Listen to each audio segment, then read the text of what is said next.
친구를 바래다 주고 집으로 돌아가던 10대 여성을 흉기로 찔러 살해한 30대 남성의 신상이 공개됐습니다. 30살 박대성입니다. 유민호 기자가 보도합니다. 지난 26일 새벽 초등학교 앞을 한 남성이 맨발로 걸어갑니다. 일면식도 없는 10대 여성에게 흉기를 휘둘러 숨지게 한 뒤였습니다. 가해 남성은 1994년생 30살 박대성. 경찰은 신상정보 공개위원회를 열고 피의자 이름과 사진을 공개했습니다. 박대성은 숨진 여성과 만난 적이 없었고 당시 상황이 술에 취해 기억이 나지 않는다고 진술했습니다. 왜 그러셨어요? 그때 기억이 나지 않습니다.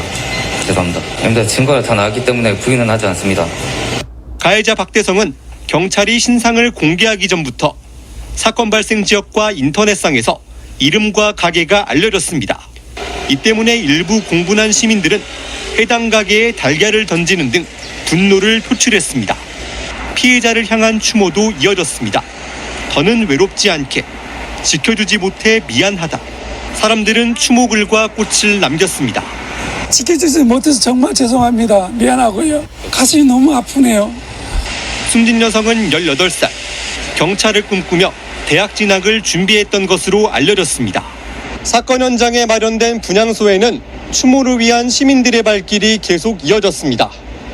경찰은 수사를 마무리하는 대로 박대성을 살인 혐의로 검찰에 송치할 예정입니다.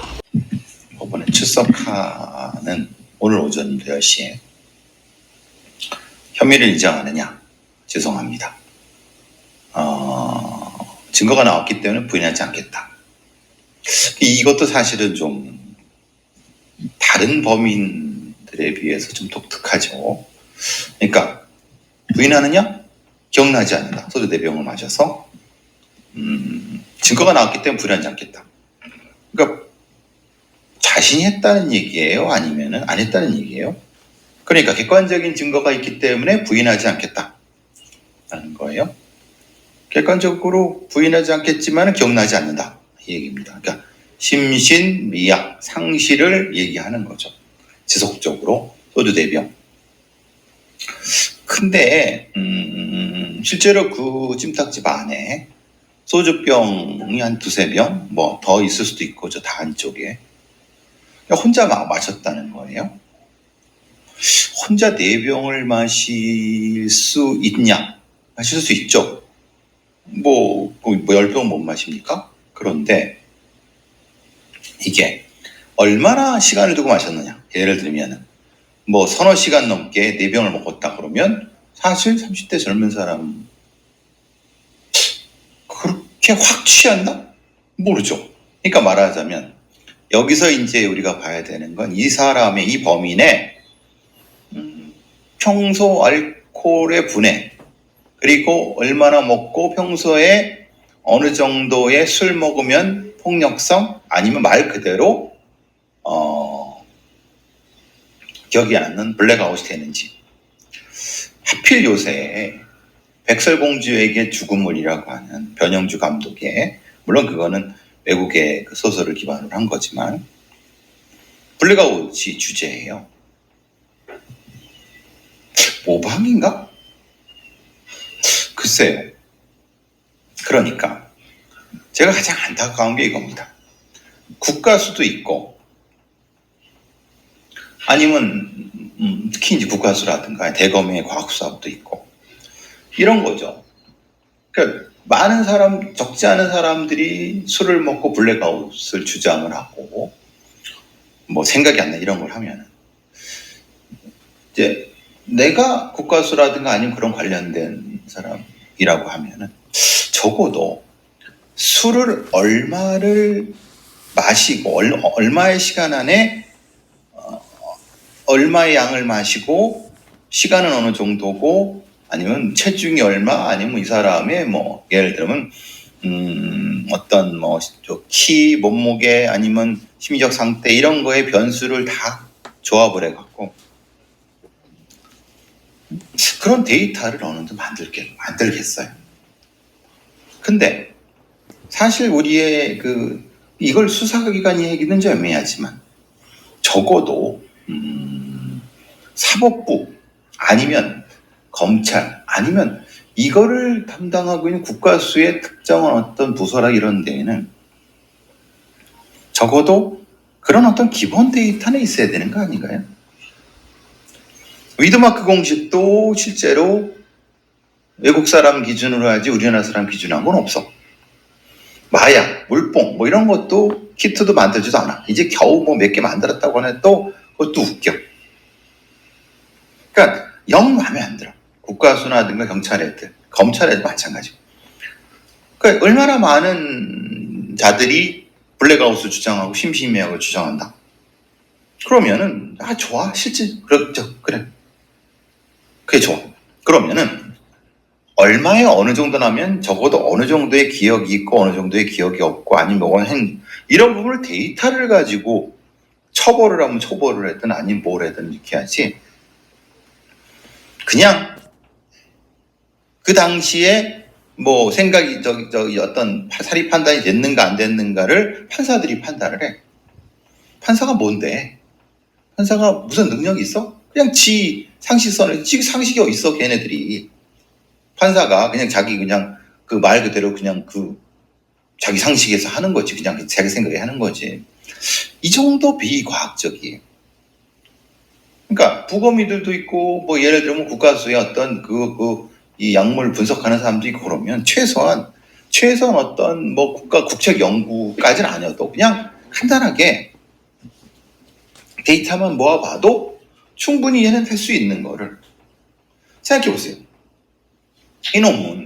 이놈은 계속 주장을 할 겁니다. 난 내 병을 먹었다. 이거 나한테 안다. 어떡하라냐. 그러면 이게 물론 검사나 판사는 그 살인의 행위나 이런 것을 봤을 때 잔혹하고 상당히 위험하고 그러니까 뭐 구속하고 처벌을 하겠지. 근데 그 머릿속에 나는 찜찜함은 어떻게 할 수가 없을 거예요. 그러니까 그 판사가 자기도 이제 나중에 개업하고 뭐 변호사하고 그러려면 그걸 가지고 또 심신미약, 심신상실로 감형을 주장하겠죠. 그러니까 가장 안타까운 그거예요. 충분히 과학적으로 뭔가 분석하고 입증해서 거기에 맞는 뭘 할 수 있음에도 불구하고 이 모든 게 변호사들의 수임료라든가 돈이라든가 아니면 이런 것과 관련돼 있고 또 과학사의 그 찌끄러기들, 능력 없는 애들이 일종의 버티는 그런 어떤 작은 구성 요소로서 이렇게. 그게 너무 안타깝다는 겁니다. 이런 일이 벌어지면 사실 뭐 그렇게 얘기를 하겠죠. 제일 문제가 그럼 얘가 왜 죽였을까? 그러니까 갑자기 술 먹다가 팍 돌아갔고 칼 가지고 사람을 죽였다. 여러분 이해가 되십니까? 이해가 안 돼. 그러면 적어도 어떤 조건에 있는 애들이 저럴까? 이게 전제는 전혀 이 돌아가신 17세, 18세의 여자 청소년과 전혀 무관한. 그러면 이럴 수 있죠. 예를 들면 얘는 이 범인은 사실 그 청소년 고 또래 청소년들한테 이 음식점을 하니까 그런 또래 애들이 와서 약간 뭐 야지도 주고 왔던 뭐 지시도 하고 그러면서 평소에 감정이 안 좋았다.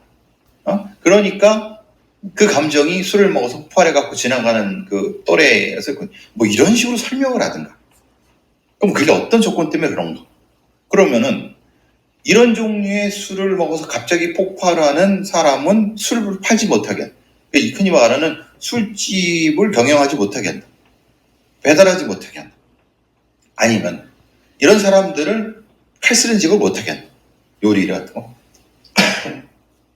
뭐 이런. 대안이라도 뭔가 내오고 그래야지. 지나가는 17세의 18세의 여자 청소년이 재수가 없어서 어떤 미친놈 만나갖고 그냥 재수 없이 죽었어. 그리고 막 추도하고 그리고 끝. 또 똑같은 사건이 벌어지면 또 그때도 뭐 심신미약 주장하고 그냥 뭐 어쩔 수 없다 들어가고 재수 없다 재수 없게 거기 지나간 이게 벌써 몇 번째. 그러니까 그 경찰의 치안이라고 하는 거랑 범죄 수사라든가 이런 것들이라는 게 뭐가 좀 쌓여서 다음에는 이런 것이 줄어들 건 없어. 뭐 대응하는 뭐 이런 거 있어야 되는데 뭐 신상 다 공개, 방모하는 이름도 다 공개했어요. 사건 발장에서는. 이거 저기 인스타그램 뭐 이거 또 이제 뭐 올리고 막 그래요. 그래요. 가서 이제 그러니까 그 또 시민들이 또 계란도 던지고 그래요. 뭐 여러 가지 이 여러 가지 저기 댓글도 달아서 똑같이 당하게 빈다. 뭐 살인 집단 뭐 살인자 이런 얘기를 해요. 그러니까 이렇게 뭐 개인 시민이 할 수 있죠. 그런데 정작 경찰이나 국가수나 아니면 언론이나 아니면 이런 데는 똑같이 그런 분위기에 편승해서 그렇게 하지 정작 이런 것이 어떻게 예방되고 대응되고 분석되고 그러면 외국에서는 이런 형태의 심신미약 술 먹고 심신미약 약물을 심신미약 주장해 살인한 경우에는 이들을 어떻게 평가하고 파악하고 그러면서 처벌하고 아니면 치료 이런 얘기를 해줘야죠. 안 그렇습니까? 한심한 거예요. 그러니까 자기들이 뭘 해야 될지 모르는 거. 언론도 그렇고 국가수라든가 뭐 경찰 이런 애들도 그러니까 웃긴 거죠. 그저께 이 사건이 터진 다음에 경찰한테 순천 경찰한테 함구령이 내렸다는 거예요. 그럼 얘가 뭐 어디야 그러니까 왜 함구령이 내렸겠습니까? 즉 말하자면 실제로 이게 경찰 기동대나 이렇게 경찰 치안 정책을 바꾼 지 1년도 안 되고 이러는데 이게 실제로 묻지마 살인 이상동기 살인이 돼버렸으니까 여기에 대해서 어쨌든 그렇게 하다 보면 이게 해다 보면 저거잖아요. 이게 이상동기 범죄, 묻지마 범죄인데 그럼 경찰 니네들 뭐 했어? 뭐 어떻게요? 뭐 피해자만 재수 없는 거고 뭐 가해자 그건 수천 먹고 그랬는데 어떻게 이런 식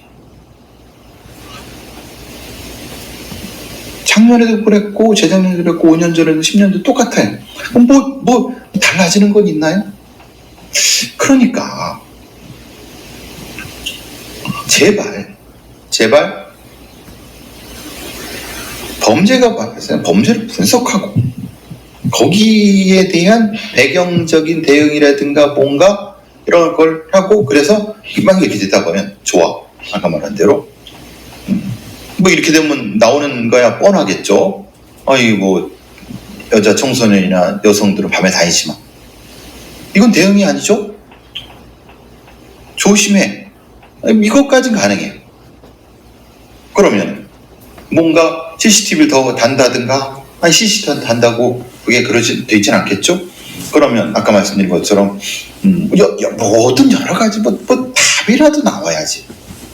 그럼 이게 순천이면 전라남도 저기 자치경찰위원회는 뭐 하고 있습니까? 전라남도 경찰청은 뭐 하고 있습니까?